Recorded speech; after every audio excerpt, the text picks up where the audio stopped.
Welcome to today's webinar on searching for patents, which is a part of our series on applying for patents. My name is Fasiha, and I work at CIPO's Services to Business branch in the Intellectual Property Awareness and Education team. Today, we are going to cover the basic concepts to perform a search and evaluate the possibility of patent filing.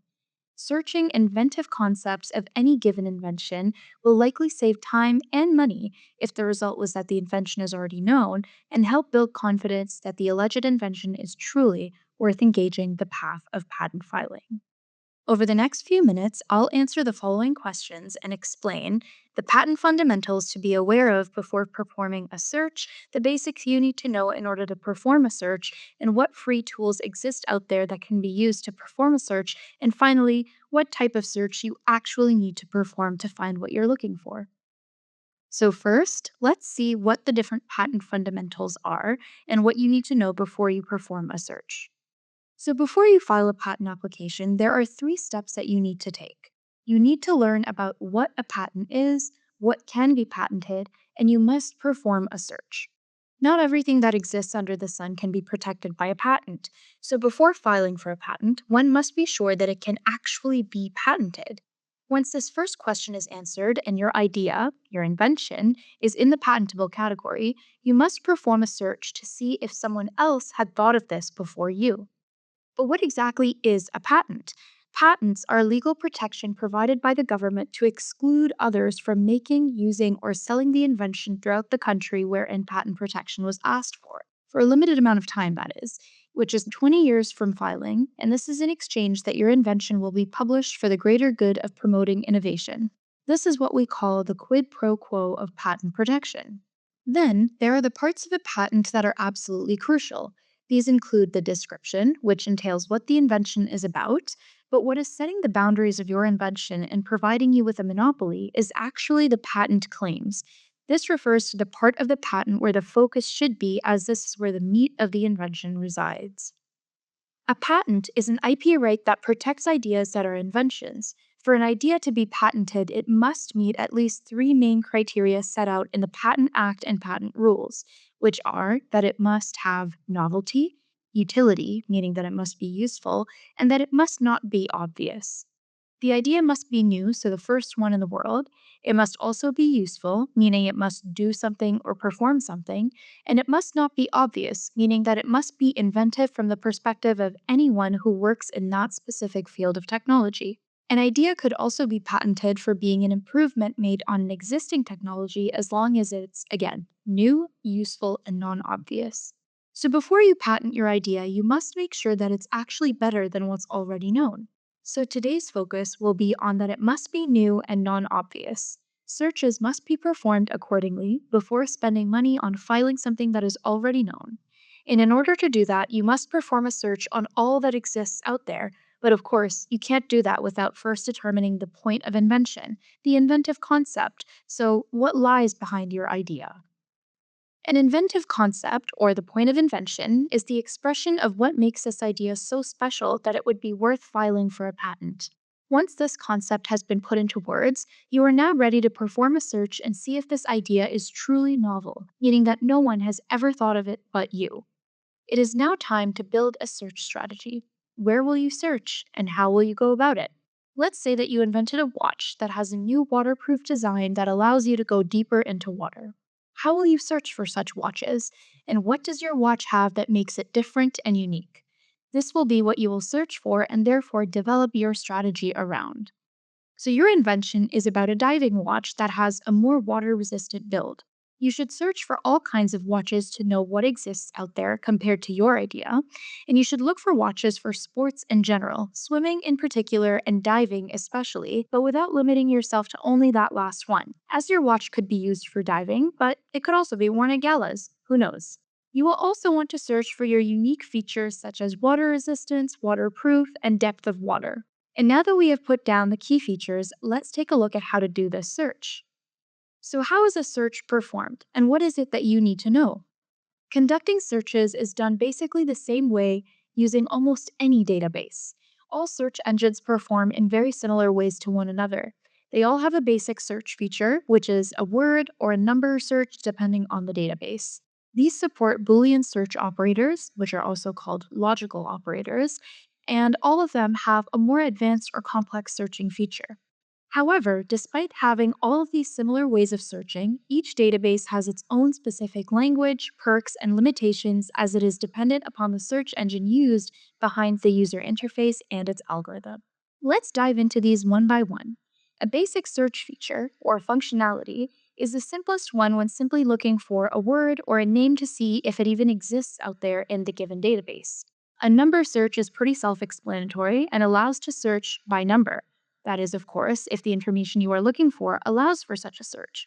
For example, you wouldn't be able to perform a number search in a language dictionary like, let's say, the Merriam-Webster dictionary. Then you have Boolean searches that use logic operators. These are helpful in combining specific topics or words in a very specific way. Let's say that you are looking for pain treatment medicament. You would use those three words and add the logic operator and between each of them in the search string. If you want to know if an invention exists on apple kinds, all kinds other than, first, for example, ambrosia ones, you would search for apple, not ambrosia, with not being the logic operator. And if you want to search for specific fruits independently, you would search something like apple or banana or orange, with or being the logic operator. And lastly, there is usually an advanced search feature that allows you for more freedom on how you want to structure your search. Obviously, that is, of course, if you have understood and mastered the previous ways of searching. You can use the specific terminology that you are looking for in the specific fields of the search engine and combine those with the specific criteria you are interested in. So let's now take a look at these fields more closely. The advanced search feature of a database usually allows to select specific fields. These allow you to be specific as to where exactly you want to search. Here are field examples of the CIPO database. There are some text fields like the parts of the patent or the application, inventor, or applicant's name, or classification codes, which we will see in the upcoming slides, and some international data. The CPD also has date fields. These are the requests for examination dates, as not all applications for patents are actually examined, only the ones that file a request for this are. You also have the filing date field, publication date, priority date, etc. Now let's touch a bit on classification. For extra knowledge that could come in handy, it is useful to know that patents are classified using a code, a system. These codes or categories are based on the characteristics of the object of the invention. These codes are assigned based on the claimed subject matter, so the content of the claims. We discussed earlier that one of the parts of a patent, the one that defines the monopoly of your invention, is the claims. Well, each claim category has a specific code following a certain code system. A process claim will not be classified under the same code as a medicament or a wheelchair. Each have their specific code assigned to them, and when searching a specific code, you will find everything that is a part of the same category. For example, all inventions on wheelchairs will be classified in the same category, and so searching for the code that will give you all the patents that exist for wheelchairs and anything that looks like a wheelchair. Let's take a brief look at what these codes look like. The International Patent Classification System, or IPC, is a precise and effective tool for classifying and searching patent applications and granted patents. The IPC can be used to search almost 110 million patent documents worldwide. It enables the user to locate the proper technology out of many types of patents. Here on the screen, you can see the broad categories under the letters A to H of this classification system. Medical compositions are found under A, human necessities, while wheelchairs are under F, mechanical engineering. Under each of these letters are many subcategories. Under A for medical compositions, for instance, there are categories for cancer treatment, arthritis treatment, pain treatment, etc., and this results in more than 75,000 subcategories. One thing to note is that the IPC is administered by the World Intellectual Property Organization, or WIPO, and that many countries use this system, including Canada. Then, of course, the Cooperative Patent Classification, the CPC, is another system. It is a joint endeavor of the European Patent Office and the United States Patent and Trademark Office to harmonize their classification systems as they each had their own systems, the ECLA and USPC, into a single system having a similar structure to the IPC. The jointly developed system is more detailed and better set up than the IPC, and it improves patent searching. CIPO had its own classification system but has let go of it many years ago due to the IPC. As per the EPO and the USPTO, CIPO is also in the process of adopting the CPC and slowly adding the CPC codes to all of its patent collection. So let's take a look at an example. If we were to search our watch invention using classification codes, we would be looking under the code G04, which is horology. Then it would be under the letter B, which pertains to mechanically driven clocks, so watches, and we would narrow it down to 37 for watch cases, and then to 3708 for the sealing of it as an underwater watch that has a better means of making it water resistant to go deeper into water. So G04B3708 would be one code to look up if our invention exists in the watch classification code. But really, it's a watch for diving, so perhaps looking at diving equipment would also be a good place to search. Seeking the code scheme, water-related equipment is found under B63. Code 11 then is for equipment to work underwater, so B63C1102 would be another code to look for if our invention exists in the diver equipment code. And this is all that I'll say about the classification systems. It's a really neat search feature to be aware of, but it's not the easiest to understand. Something useful to know, but if you're not working in patents, there are ways around this when it comes to searching.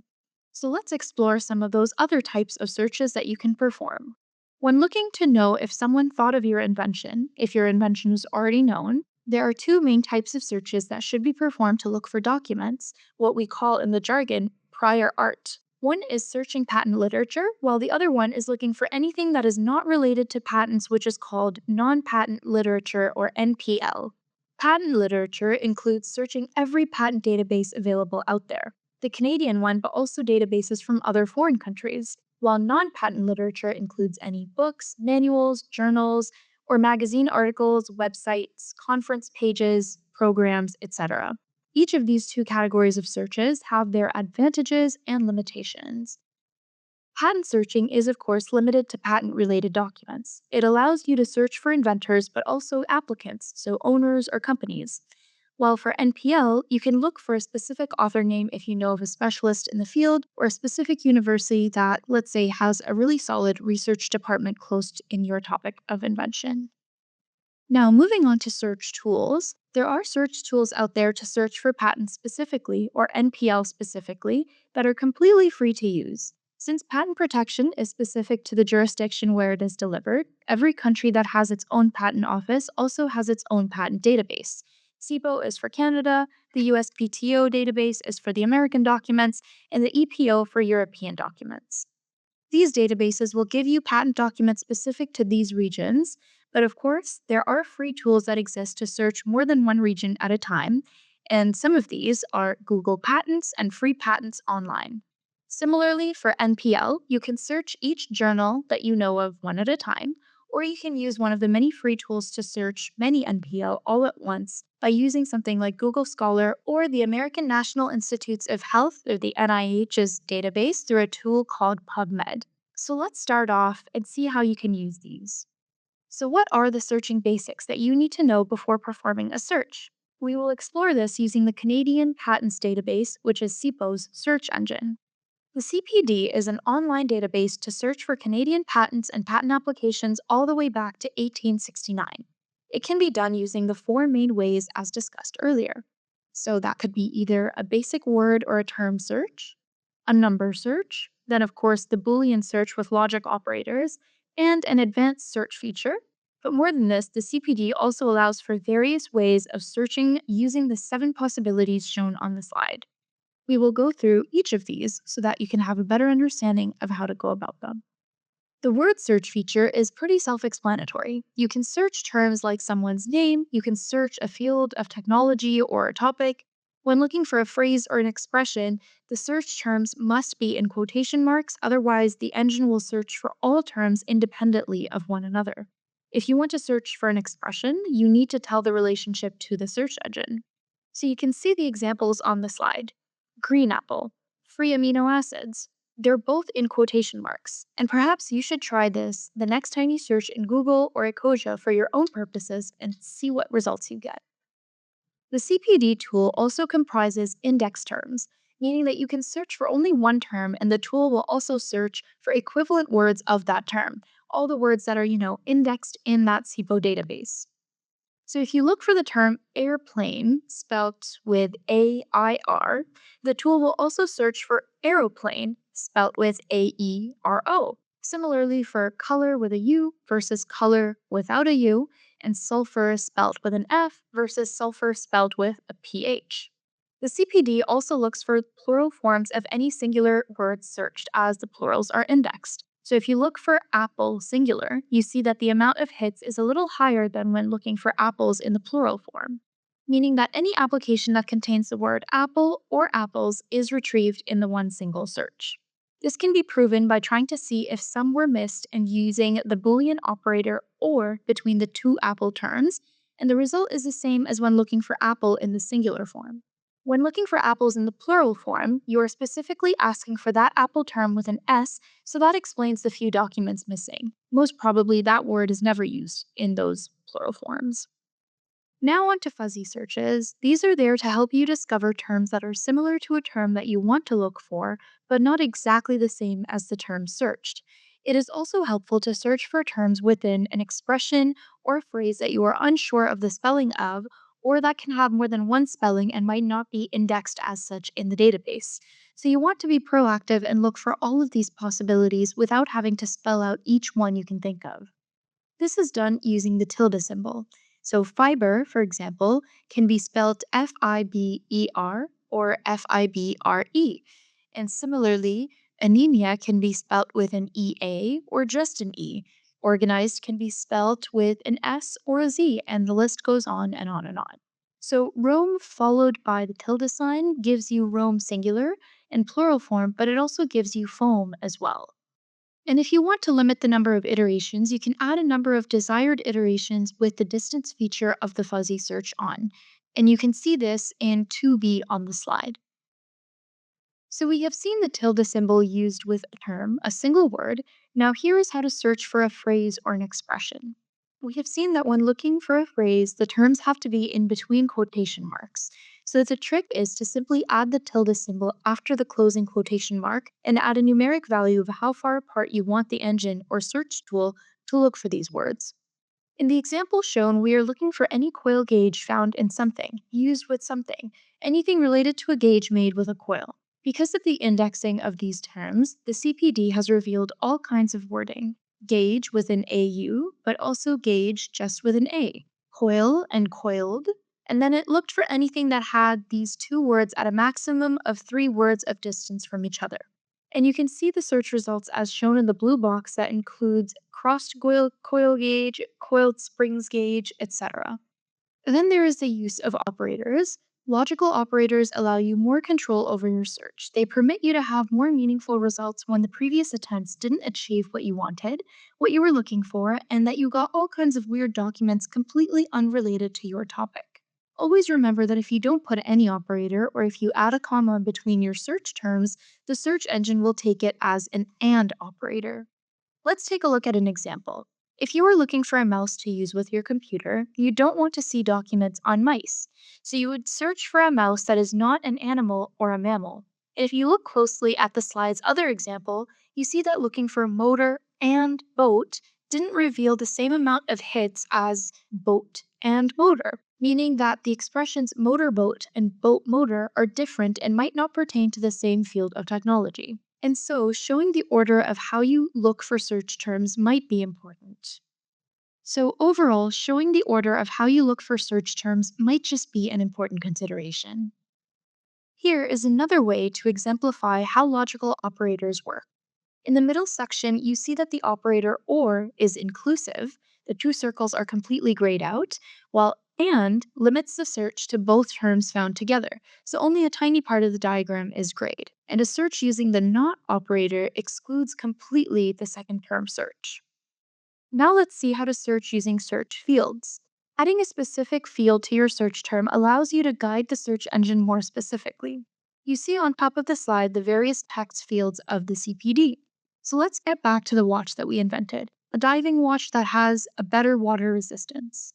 So let's see how to search this invention of ours in the Canadian database. First, let's search specifically for the watch as a topic, then add diver or diving as search terms to be found in the description of the application. This results in 364 hits, but really, our watch could be a part of any sport, not just diving. By expanding this to all sports, the result is a lot of documents, which of course would require a lot of patience to go through, or not if we limit this to our super awesome, genius new feature, which has to do with water resistance. This results in 15 hits. So maybe this is too few hits. Maybe let's expand to another term other than resistance and add resistant. So in the CPD, there are now 34 documents comprising these terms in those fields, which is a manageable amount of documents to read and go through. Unless you are an avid reader and really want to know everything that exists on the topic, this shows you how you can restrict or expand your search criteria to obtain meaningful and manageable results. The use of wildcards is helpful in looking for variations of a term or word. It's hard to find what terms are indexed to and not in a given database, so what a given term covers in terms of spelling or meaning, wildcards help make sure that you are searching for the terms you know exist for your invention. These can be used at the beginning or the end of a term, but can also be used halfway through. You should note that every database has their own wildcard character and what each of them represents. For the CPD, the question mark symbol replaces a single character, while the star symbol replaces none, one, or many characters. You can see them on the slide used with the term acid. Like water resistance in view of water resistance, for our watch search, the term resistant without a T or CE, but with an asterisk, could have been used instead of the two words set in their original spelling. And this might catch other terminology as well that you might not have had a chance to think about. Now, on to the last feature of the CPD, range searches. Searching a range can be done by including the end limits or excluding them, using square brackets versus round brackets. A mix of the two can also be done. So let's say you want to add a depth of water resistance to our watch invention. Many watches that exist out there are water resistant up to 50 meters deep. So you might want to search for any depth from 50 meters, but excluding it up or down to 100 meters and including 100 meters. And remember that ranges are not necessarily limited to numbers. A range could also be alphabetical and used with words like seen on the last line of the slide above. So continuing with searching tools, now we will explore the patent databases of other IP offices and see what they have to offer. Let's start with the US IP office. When searching for US patents and US patent applications, the landing page of the USPTO offers two choices of searches, but each of them has more. The database goes back to 1790 and contains more than 18 million US patent documents, those being delivered patents and patent applications as of August 2023. The basic search option lets you perform a quick lookup, which means performing a number search, while the basic search feature, so 1B on the slide, allows to search for a single term or a combination of two terms between applicant, agent, firm's name, application number, inventor name, and publication date. Nothing else, though. The combination of two terms is made using the Boolean or logic operators, again, which are and, not, and or. The second option, the advanced search feature, allows to enter specific queries using specific terminology and search fields. It's also divided into two possibilities: a quick search, which uses a query box as shown on the slide, and an enhanced search, which we won't go into too much detail on today for the sake of time. The USPTO search engine uses the same language as CIPO's, and so the content of the previous slides are herein applicable. These include the fuzzy search, proximity and range operators, wildcards, etc. It should be noted that fields are actually called an index in this database. And all index of a search string must have a period before and after their name for the syntax to be proper and the search to run. It's also important to note that this search engine will automatically search for the plural of terms entered in their singular form, as the red arrow points to. If you are looking for a lawnmower that is of a bigger size, the use of the word tractor could prove to be handy on top of looking for a lawn and mower itself. So example 3 is looking for a big lawnmower in all text fields as none are specified, while example 4 is only looking for these terms in the specification, which is the description and the claims combined together. The amount of hits for example 3 compared to example 4 is huge, and you might be wondering why that is. This can be explained by the fact that the firm, company, and people's names can include these words, and thus the huge difference in hits as a search engine picked up on these. This shows you that the use of fields is always a good avenue when it comes to being specific in searching. And for a super cool watch, again looking for specifically search string 5, it revealed 1,200 hits, which shows us how the US market is much bigger than the Canadian one, even in IP, as we had 15 hits with the same search string in the Canadian patent database. Now let's take a look at the EPO. The European Patent Office search engine is called Espacenet. This one too offers a basic search feature and a more advanced search feature. The landing page provides for an open box right at the top of the page where the search terms can be entered directly. Selecting the folder icon opens a window to provide the search string you want, assuming you know how to write it. So searching for watch and water resistant with an asterisk ended up giving 68,400 hits. That is because eSpaceNet is a database that covers 90 countries of patent information.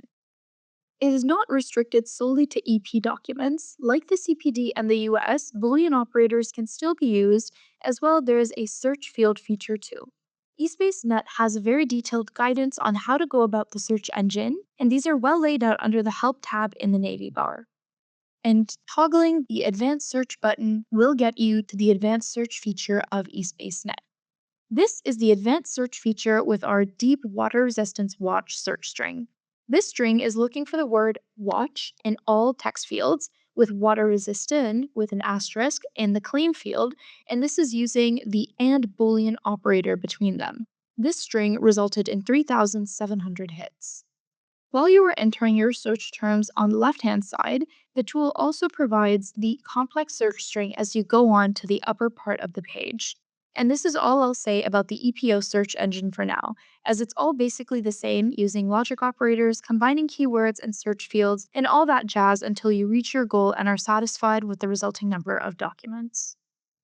Next up, WIPO, which is an international IP organization, also has its own patent database, which is called PATENTSCOPE.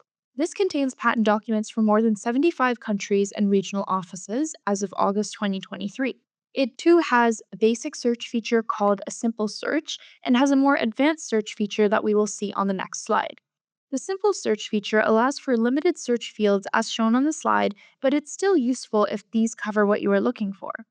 The simple search is fast if you search by title, as these are found on the front cover page, and that's the default setting when you land on this page.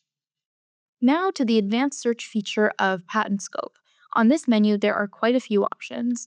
There's the advanced search that allows you to enter your search string yourself, assuming you know how to write it and how to implement field names. And then there is the field combination feature. This allows for a variety of field selections and populates the entire search string for you.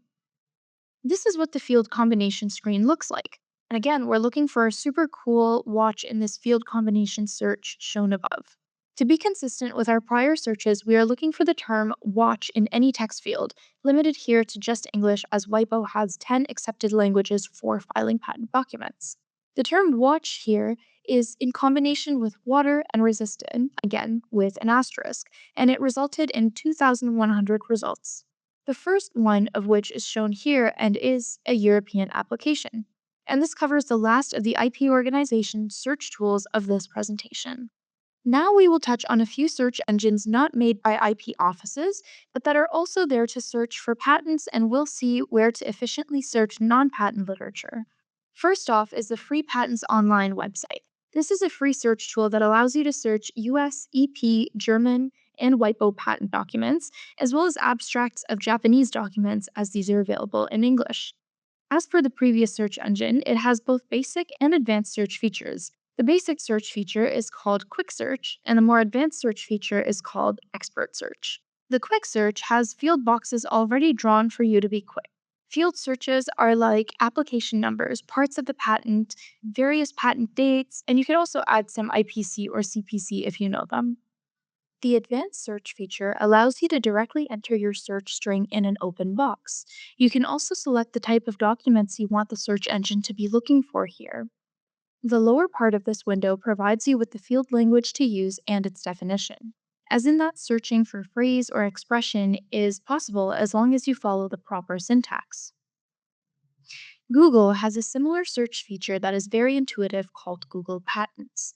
This search engine includes over 120 million patent publications from 21 patent offices, as well as technical documents and books indexed in Google Scholar and Google Books. You can focus only on patents, or you can select to include NPL from this screen as well.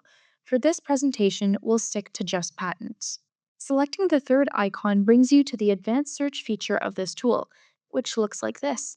However, you should know that if you want to remain secret about your search, this is probably not the proper tool to use. Let's say you want to perform a search to see if someone else has thought of your idea before you, but without disclosing too much. Perhaps you shouldn't be using Google, as the algorithm could potentially track your search terms. In fact, you can even set up alerts on a given document to see who looked for it.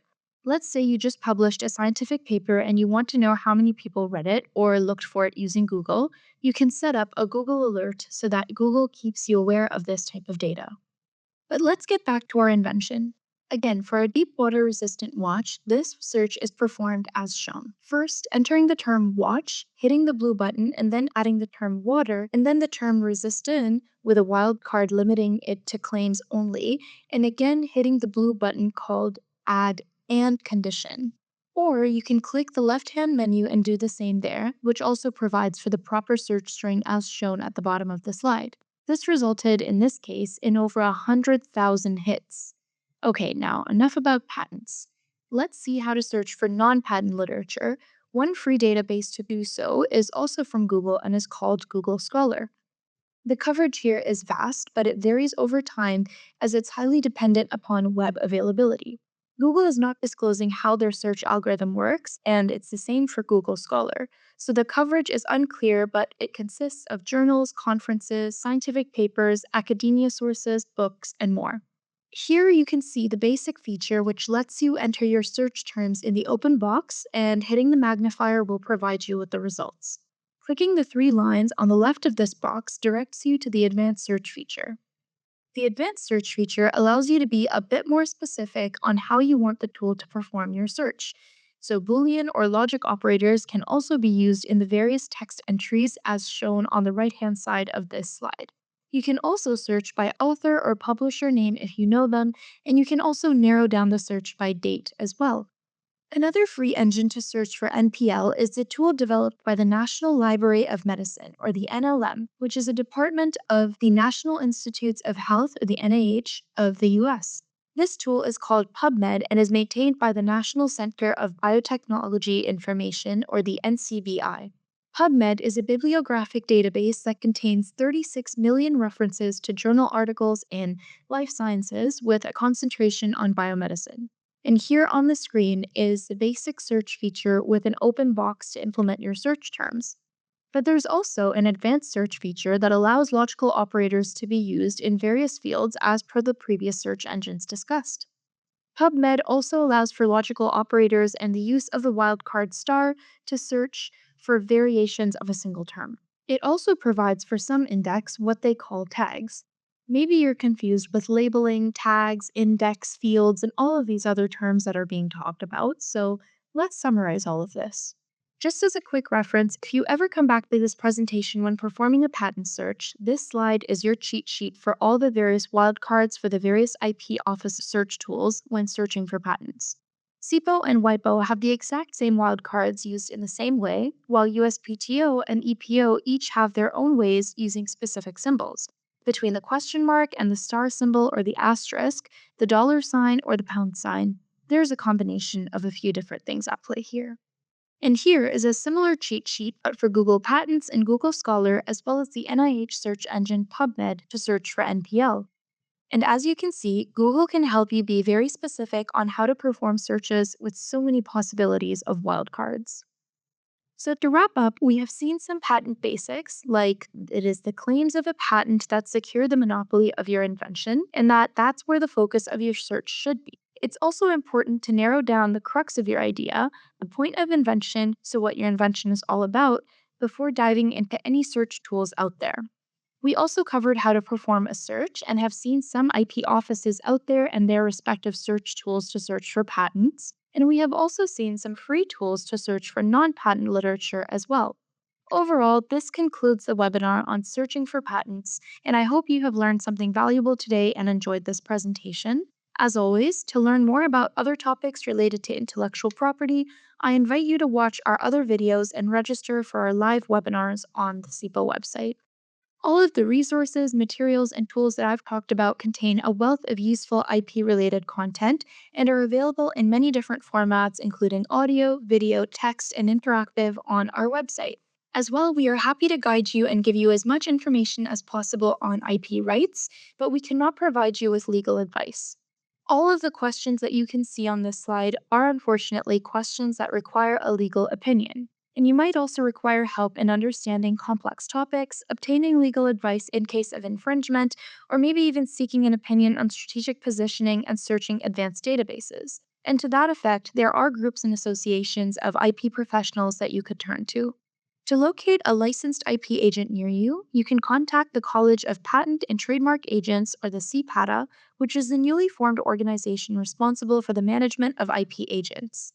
We recommend that you only deal with IP agents that are on the CPATA list of registered IP agents, as those are the individuals that have passed IP-related exams and they are regulated and disciplined by the CPATA. There are unfortunately individuals out there who will pose as IP experts while not having the required credentials. So it's important that you stay diligent and that you consult the CPATA website to make sure that you know exactly who you're hiring to assist you with your IP rights. The Intellectual Property Institute of Canada, or IPIC, and the Bar Association are two other professional associations where you can find lawyers or IP professionals.